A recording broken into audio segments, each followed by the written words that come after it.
গেল ২০ জুলাই ঢাকা বিশ্ববিদ্যালয়ের অধিভুক্ত ৭ কলেজের শিক্ষার্থীরা বিভিন্ন দাবিতে শাহবাগ অবরোধ করলে পুলিশের লাঠিচার্জ ও টিয়ার শেলে আহত হন কয়েকজন শিক্ষার্থী।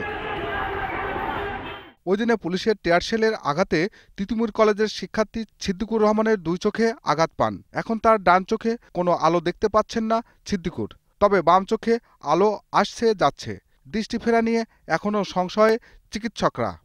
ওই দিনের বিক্ষোভের ঘটনায় ১২০০ শিক্ষার্থীর বিরুদ্ধে মামলা দায়ের করেছে পুলিশ।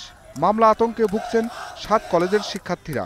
সকালে ঢাকা কলেজের সামনে থেকে বিক্ষোভ মিছিল শেষে মামলা প্রত্যাহারের দাবি করেন তারা।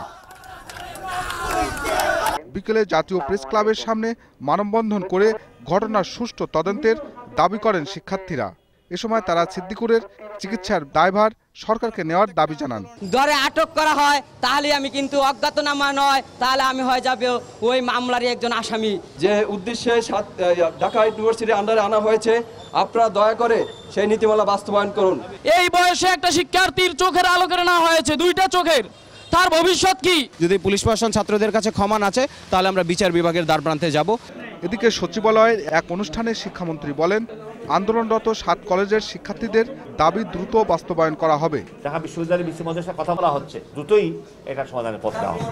এছাড়া ছিদ্দিকুরের চিকিৎসার খোঁজ খবর নেওয়া হচ্ছে বলেও জানান শিক্ষামন্ত্রী। আমাদের অন্য কর্মকর্তারা গেছিলেন। আহমদ বাবু, ২১শে টেলিভিশন, ঢাকা।